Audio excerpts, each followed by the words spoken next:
From the creators of Off the Record, one of the most exclusive, invite-only events for revenue leaders, GetAccept is now bringing these conversations and insights on the record. This is the podcast where revenue leaders share their biggest challenges and how they overcame them. And here's your host, Morgan Ingram.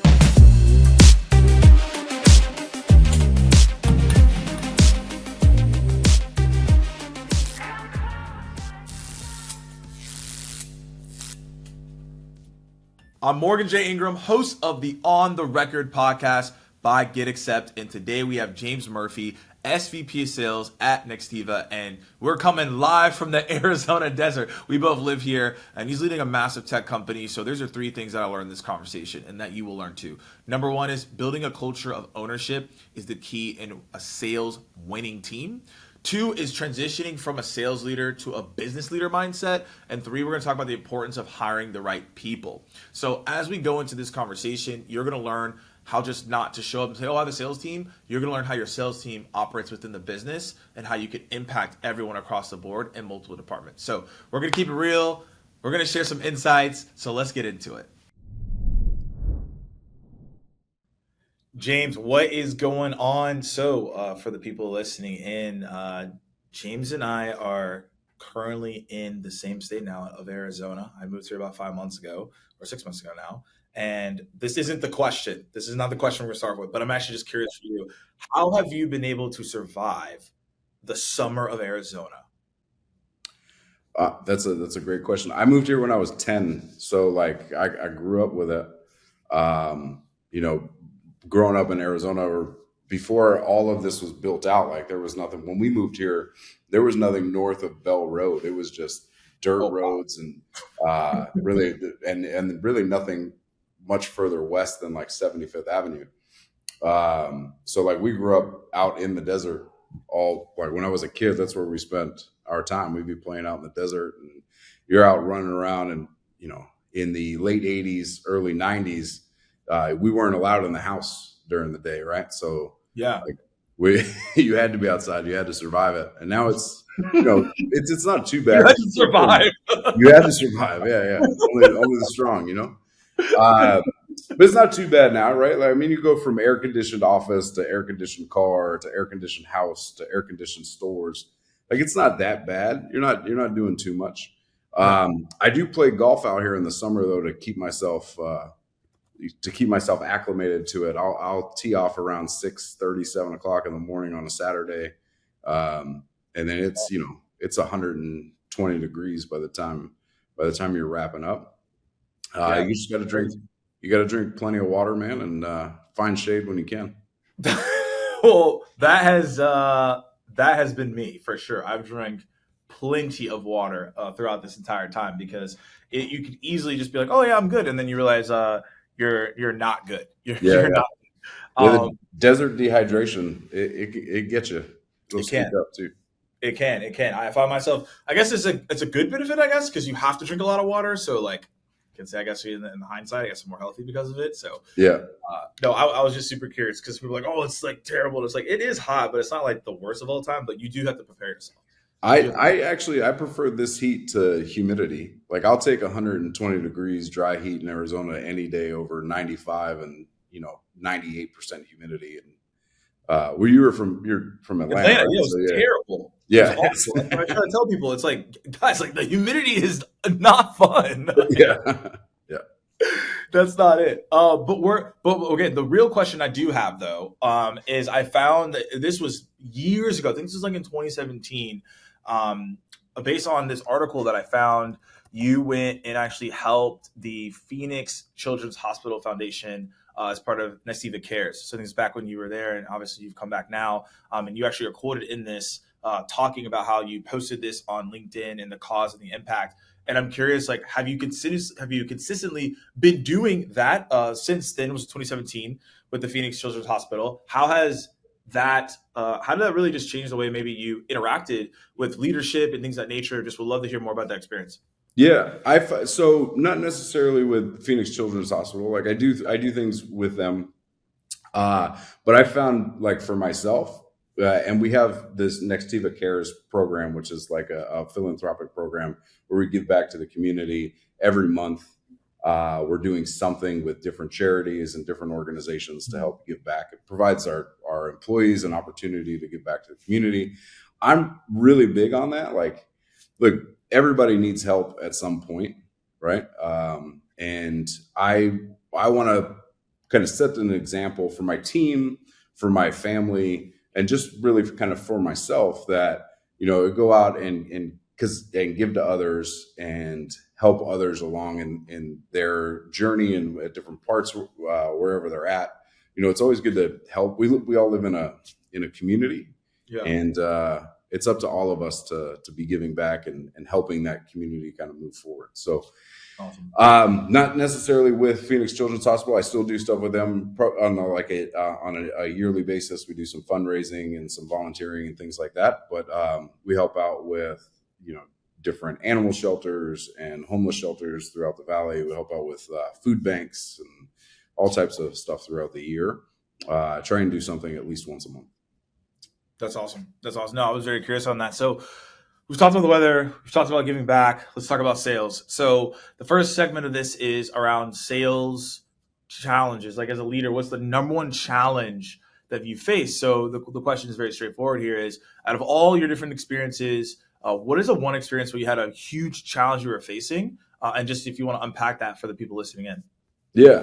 So I'll be really honest with you. I rack my brain on what is the biggest challenge that I face. I feel like in sales, and especially nowadays, you're facing challenges every day. every day.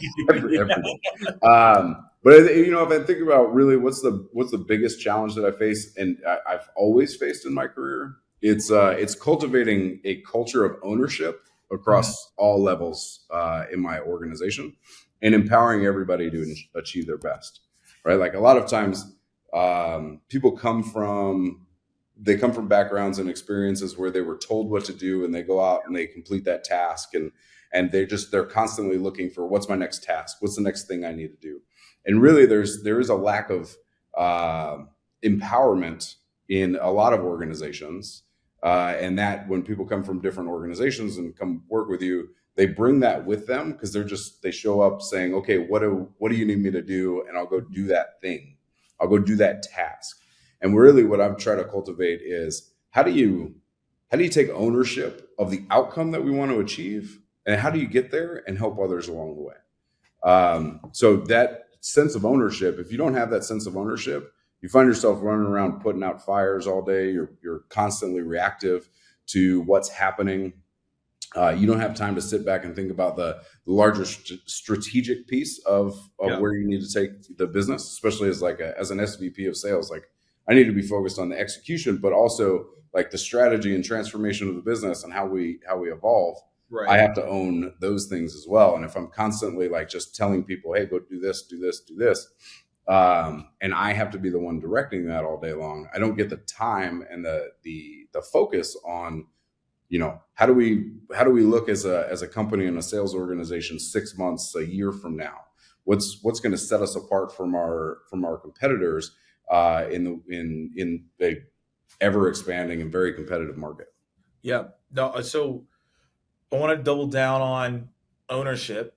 So where do you find people, or actually, as you're building this culture of ownership, if people are like going against it or being negative towards it, is that immediately we have to fire this person? How do you get them from like, I don't even want to be a part of this?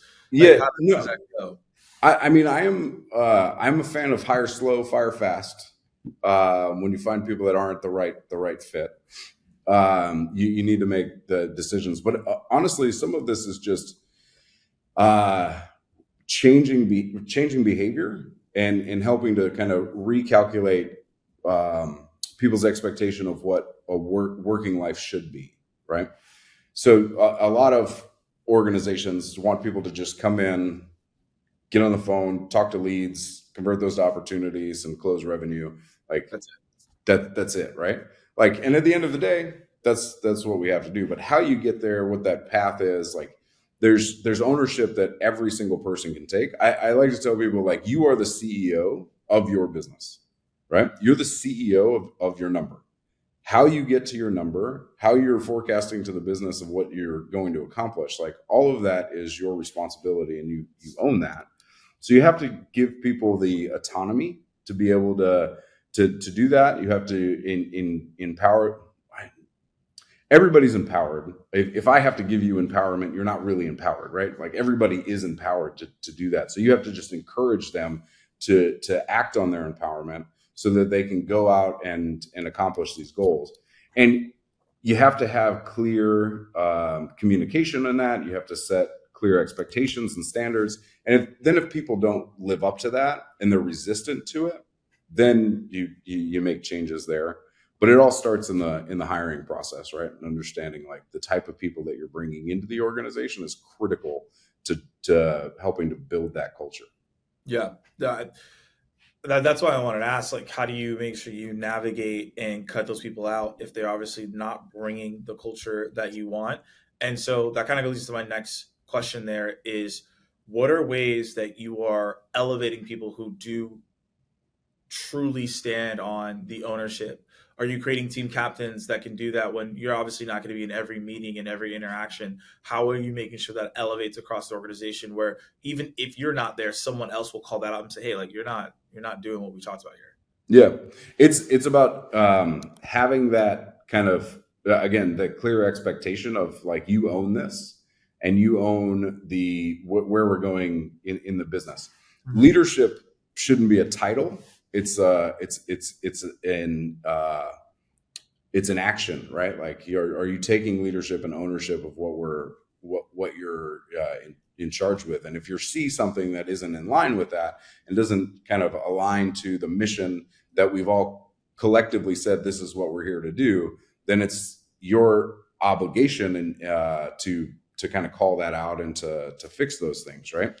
We have a few things that we do with our teams at every level to make sure that people are able to embrace this. Number one is we hold regular feedback and roundtable sessions just to kind of get feedback from everybody, where it's a safe space. You can come in, whatever is not working well, whatever isn't aligning to the culture that we say that we want to have.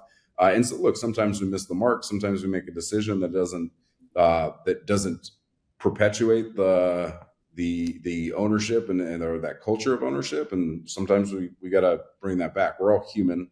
Everybody's out here doing life for the first time. You know, it's not like everything came with a rule book and a like no playbook on everything you're going to encounter. So right. Like, you make mistakes. You have to understand that people make mistakes, and you have to help coach them through that. You got to, give them the opportunity to correct those mistakes. But you do it in a safe environment where people feel like, hey, I can go out and make a mistake, and that's okay. I'm not going to get fired for making a mistake. I'm not going to get fired for speaking up and saying, hey, I don't agree with this.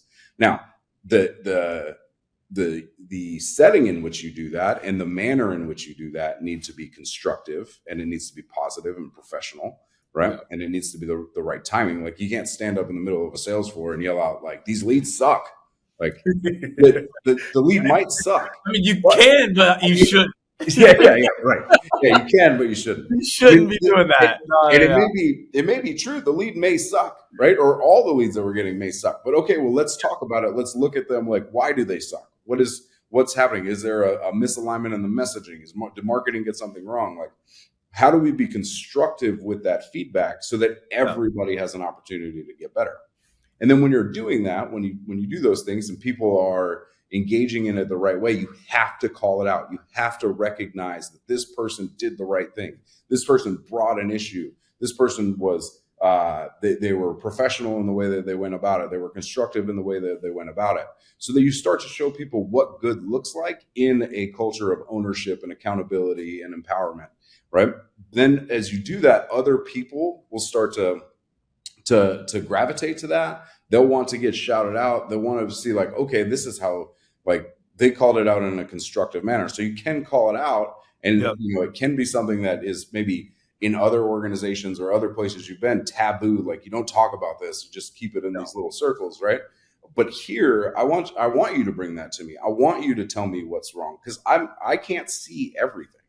right? And I don't ever want anybody to think like I know everything that's going on. Sometimes things are happening, messages are being delivered that are out of line with like my directive or my belief and what we should be accomplishing. I need to know that, right? So it gives me an opportunity to coach and develop that person that delivered the message, and it gives me an opportunity to fix the message and get everybody kind of rowing in the right direction again. Right. Yeah.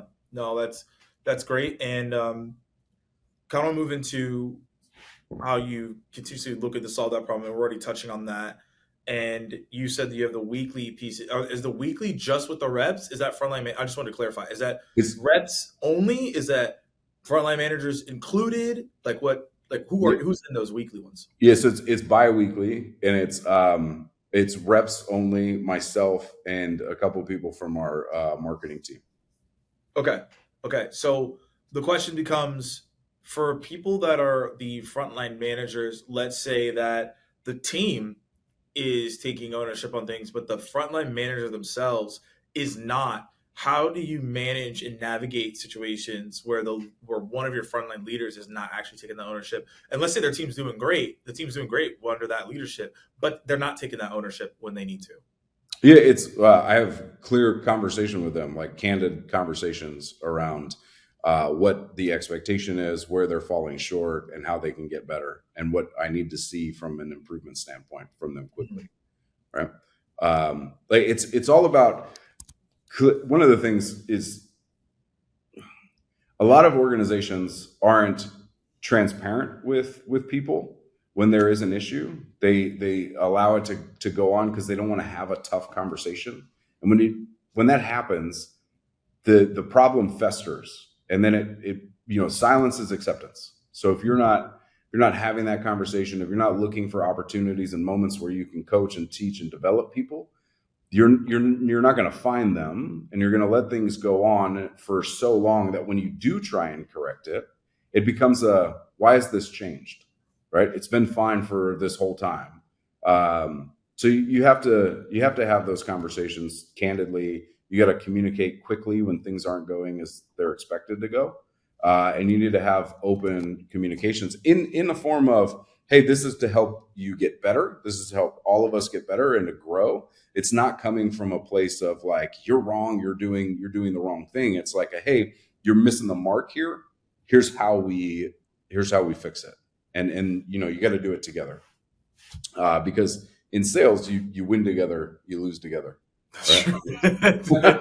That's facts. And then actually, I want to go to something you mentioned on, you obviously need to address it. I 100% agree. If you're silent about it, at some point you're going to have a tough conversation if they continuously do the same thing. Right. And it's going to be worse because you go like, well, I noticed this, and it's like, why didn't you tell me? So 100% agree with that. A layered question in that.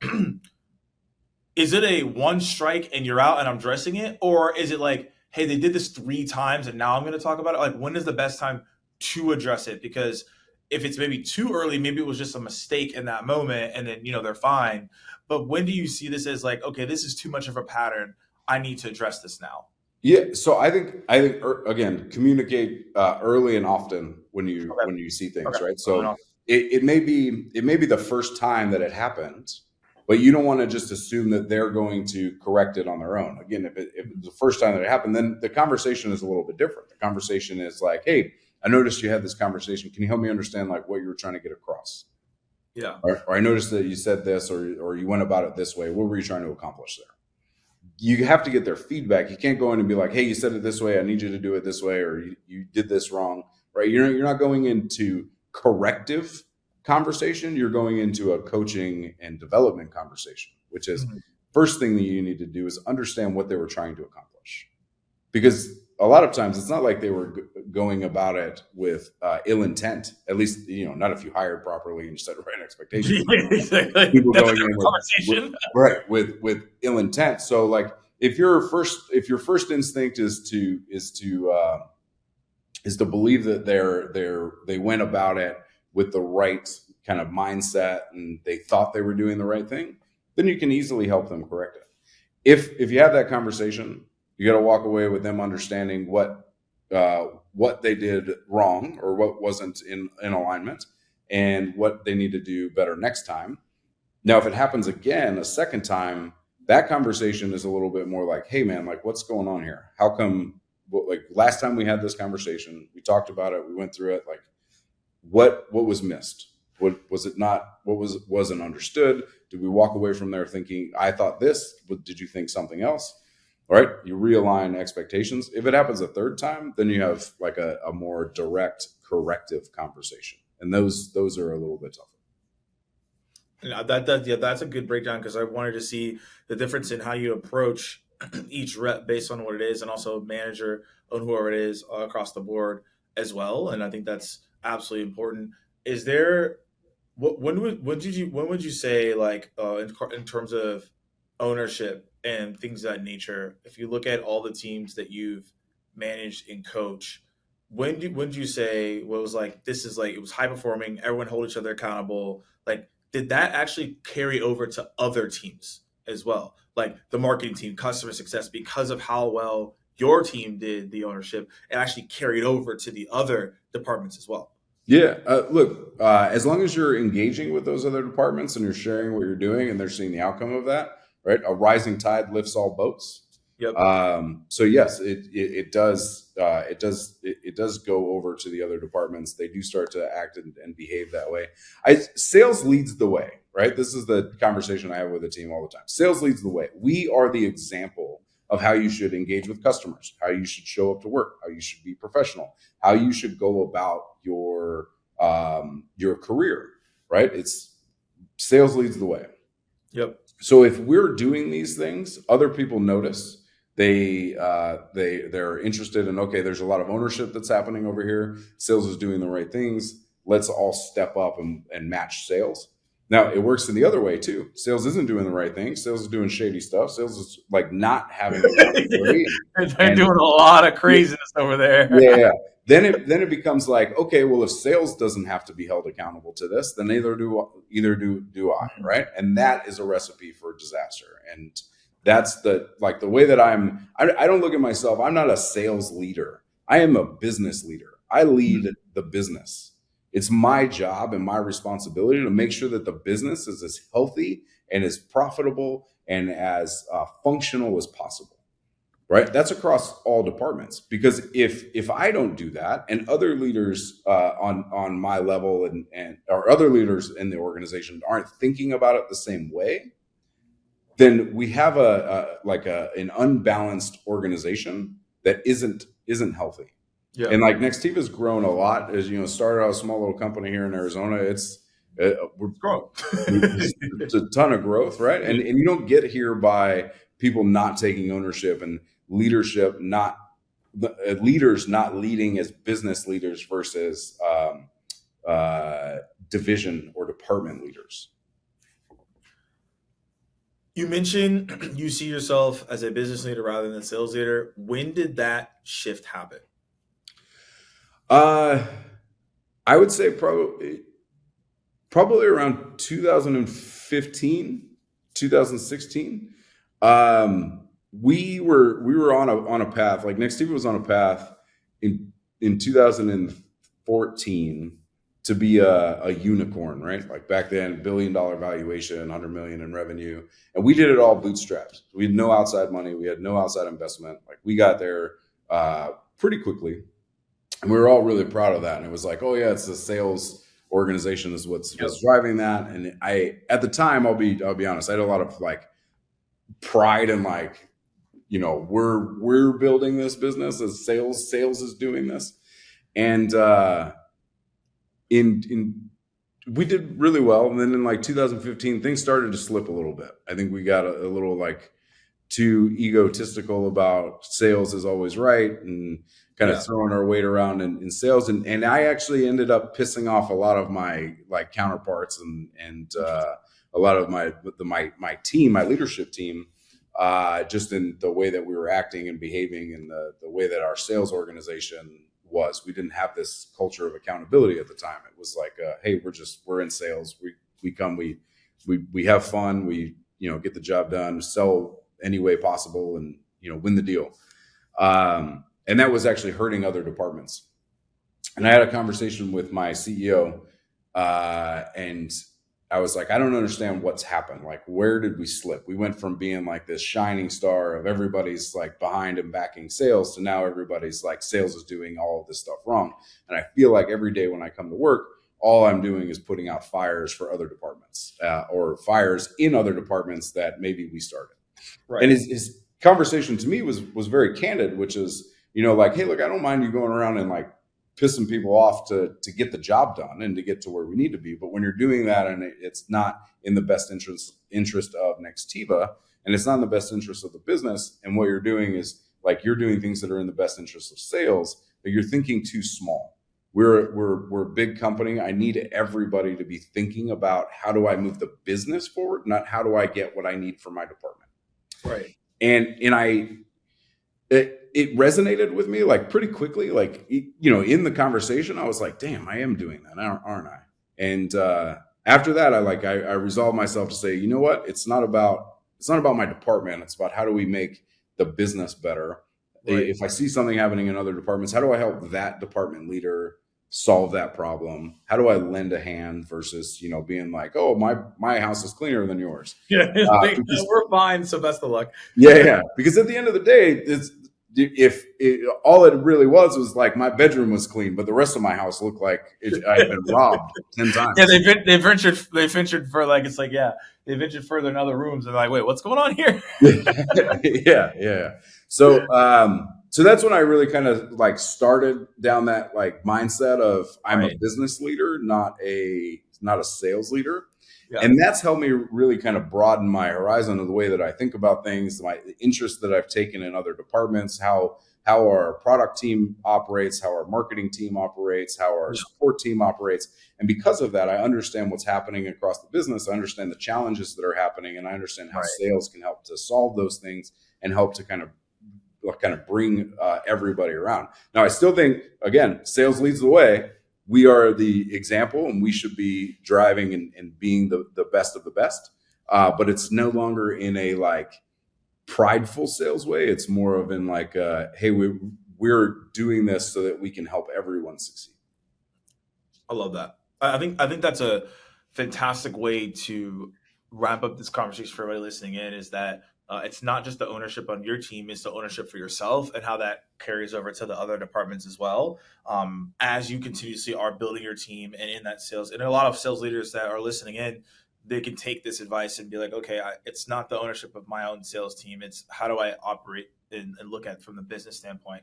So love the advice that has been given here. As we wrap this up, what would you say is the number one impact lesson that you've learned in your career by taking more ownership as a whole? I know we mentioned a lot of things, but you could be like, I've been taking more ownership and now I'm truly able to connect with people in a different way, or I'm able to see my perspective differently. And then we'll wrap up the pod today. That's a good question. I would say that the number one thing, and this is going to sound a little cliche, but it's the truth, which is you're only as good as the team you hire. Right. And if you get hiring wrong, you pay for that over time, and recovering from that is really hard to do. And it takes a lot out of you. And it's one of the reasons why a lot of leaders in organizations struggle to really get things done, is because they're not hiring the right people. And then what happens is they're constantly going around having to pick up the pieces and then you have to be in every meeting. You can't take time off because you can't be away from the business. No one can make decisions without you because you don't feel comfortable empowering them because you hired the wrong people and you're constantly having to chase behind it. Taking the time to make sure that you hire the people that align to your company values, that see the world the same way you do, from diverse backgrounds, but still see the outcome of the way that you do, and the way that business should be run the same way that you do. People that you can put your trust into, and people that can like command that presence when they are working with others, and they're not just doing it for themselves, they're also in it to pass it along to others and to help others grow. That has been kind of one of the most important lessons that I've learned. You're only as good as the team you hire. Hire appropriate people. So as we wrap up, what is a shout out or a mention that you want to give somebody or people as we wrap up? I'd actually like to give the entire sales org at Nextiva a big shout out if I could. We've gone through a massive evolution of our business here, where we're going from just voice over IP and unified communications to a true digital omni-channel communication contact center platform, which is called Unified Customer Experience Management, UCXM. And what we're doing here is taking the entire digital communication stack that customers have. You communicate with customers through social media, through email, through phone, through text, through web reviews, through different contact center. You engage with businesses through contact centers. We're bringing all of those digital channels into one pane of glass, one view, to help businesses provide a better customer experience.